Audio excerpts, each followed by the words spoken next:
शृणु देवि प्रवक्ष्यामि स्तोत्रं सर्वभयापहं सर्वकामप्रदं नृणां हनुमस्तोत्रमुत्तमम्। तप्तकाञ्चनसङ्काशं नानारत्नविभूषितम् उद्यद्बालार्कवदनं त्रिनेत्रं कुण्डलोज्ज्वलम्।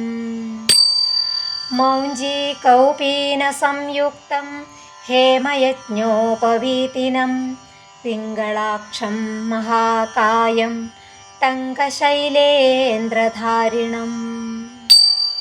शिखानिक्षिप्तबालाग्रं मेरुशैलाग्रसंस्थितं मूर्तित्रयात्मकं पीनं महावीरं महाहनुम्। हनुमन्तं वायुपुत्रं नमामि ब्रह्मचारिणं त्रिमूर्त्यात्मकमात्मस्थं जपाकुसुमसन्निभम्। नानाभूषणसंयुक्तं आञ्जनेयं नमाम्यहं पञ्चाक्षरस्थितं देवं नीलनीरदसन्निभम्। पूजितं सर्वदेवैश्च राक्षसान्तं नमाम्यहम् अचलद्युतिसङ्काशं सर्वालङ्कारभूषितम्। षडक्षरस्थितं देवं नमामि कपिनायकं तप्तस्वर्णमयं देवं हरिद्राभं सुरार्चितम्।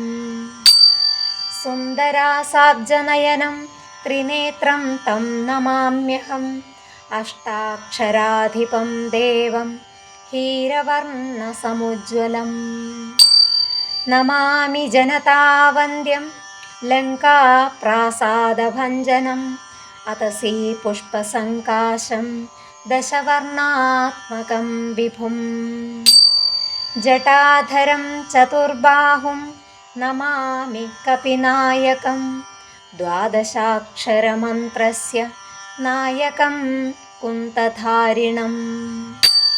अङ्कुशं च दधानं तं कपिवीरं नमाम्यहं त्रयोदशाक्षरयुतं सीतादुःखनिवारणम्। पीतवर्णं लसत्कायं भजे सुग्रीवमन्त्रिणं मालामन्त्रात्मकं देवं चित्रवर्णं चतुर्भुजम्।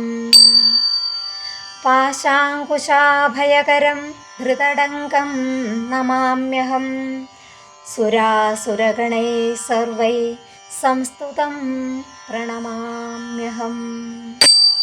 एवं ध्यायन्नरो नित्यं सर्वपापैः प्रमुच्यते प्राप्नोति चिन्तितं कार्यं शीघ्रमेव न संशयः। एवं ध्यायन्नरो नित्यं सर्वपापैः प्रमुच्यते प्राप्नोति चिन्तितं कार्यं शीघ्रमेव न संशयः।